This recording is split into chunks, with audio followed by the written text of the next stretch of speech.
How many times has an objection come up and stopped you from making money? Are you not sick of just someone saying, I need to think about it, I need to speak to my partner, and then you just fumble the bag and now you've had another sales call that's not been closed? By the end of this video, that problem is gone forever, because now you know how to handle objections properly. Let's get into it. There's two types of objections. There's two types of potential no's that can come up. There's obstacles and there's objections. Everyone online is telling you about objection handling, but what they're not telling you about is obstacle handling. What's the difference between an obstacle and an objection? Let me break it down. An obstacle comes before the pitch. So this is your normal phone call, and your pitch is after you've asked them all the questions about them, you know all the stuff, why they're there. If it's before the pitch, it's an obstacle. If it's after the pitch or after you've dropped the money, after you've dropped the price, then it's an objection. Objections are harder to handle because after you've dropped the price, the power is in their hands. They can now decide. They've got the price. Now you've handed them the ball and they're like, let me decide. Before the price is dropped, you've got the ball. You're asking the questions. You have all the power. And you hand over the power once you give the price because now they're deciding. Before you give the price, the psychology was all around you asking questions to decide if they're a good fit. But then once you've got the price, you've now said, now it's up to you. So you've got to really understand the difference between objections and obstacles. An obstacle is before the pitch. It's easy to talk through. An example, let's say they're going to speak about their partner. Oh, I need to speak to my partner. My partner might be unsure. If it's before the price, is your partner really supportive? Do they want to do it? What do you think they're going to say? After the price, it becomes more sensitive to ask that.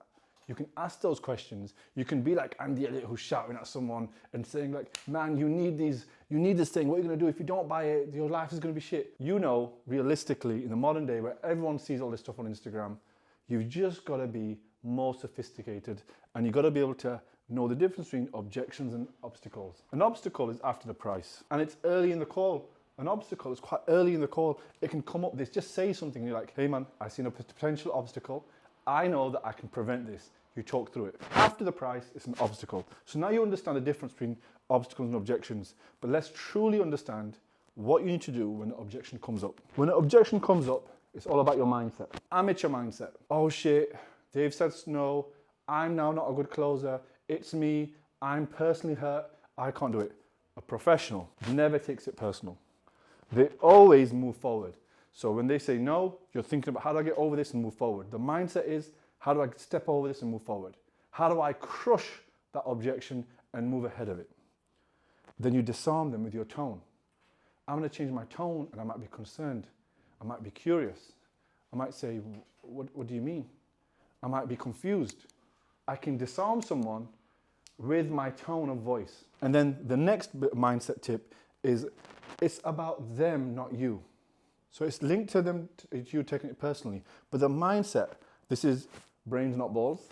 The mindset is all about how you perceive what they've said internally. Imagine this. Someone says to you, I'm not sure if it's the right time. Someone who's insecure, a sales rep who's insecure, would think, is it me? I'm not convinced them. What have I missed? A professional would think, I've missed something. Let me just get over it. Let me just step over this with them and work it out. Highly accountable. So in your normal timeline of a phone call, the intro, finding their why, history of the solutions they've tried, cost of inaction and pitch. If you want to know this entire framework, which I call the Closer's Manual, what you want to do is you want to search our YouTube channel for the Closer's Manual or enter our free community where I give you this entire sales training which I sold for years for $2,000 for free. If you want that training, click onto the description and you'll see that video. But the objection handling really falls down to 3 different objections. Uncertainty-based objections. I'm not sure, I'm not fully convinced. Partner. Most likely a smokescreen because it's not always their partner. Think about it really. I need to speak to my partner. Which person actually needs to go and ask permission with their partner? How often does that happen? I've had lads who are 19 years old tell me, I need to speak to my girlfriend. Let's be honest, mate. You need to speak to your girlfriend. You're fucking 19 years old. You do not need to speak to your girlfriend about a decision. You don't live together. You've not got 3 kids. So you know it's bullshit. it's just because they're not sure. But because you have the mindset of always moving forward, never taking it personal, you know it's because they're just not sure, so you need to ask them what they're not sure about, but you have to just go about it in a smart way. An example, okay, no problem, you want to speak to your girlfriend, it's going to take you a couple of weeks, couple of days, how long? Sure, what are you going to speak about? And if your partner was 100% down, or you 100% down, is it good for you? And then they'll say, well, then you're straight back in the thick of the call, working out why. If it's money, again, smoke screen, like a ninja, boom, smoke screen's all there. You don't know why there's this entire money thing that's come up now when they were all good with everything earlier in the call. It's because they're not sure. So it's easy to say, I'm not sure what it is. Remember, when they say it's too expensive, you don't know how much money they have. You don't know how important it is to them. You don't know how much savings they have. You don't know if they have 100 grand sat in their bank account and they just want to spend it. They're just telling you it's money. So your job is to work out, do they actually need it based upon their questions early on? And if they answer those questions, it's for you to break their belief. This is the belief breaking bar. This is the bar. Think of it like a hurdler, someone that jumps over shit. What's the thing that you jump over in Olympics? Pole vault. Pole vault. Think of it like a pole vault. When you've got this pole vault and you're trying to get them over the pole. The pole is their belief and you need to be able to go over that to break it.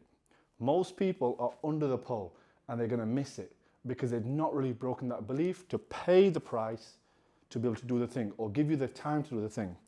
Your job is to take the prospect, let's do a funky arrow, over the pole. That's your job. You're going to break their belief by asking great questions. And when you understand what questions to ask them, that's when you're not going to get any objections anymore. That's when you're just going to be able to crush every deal.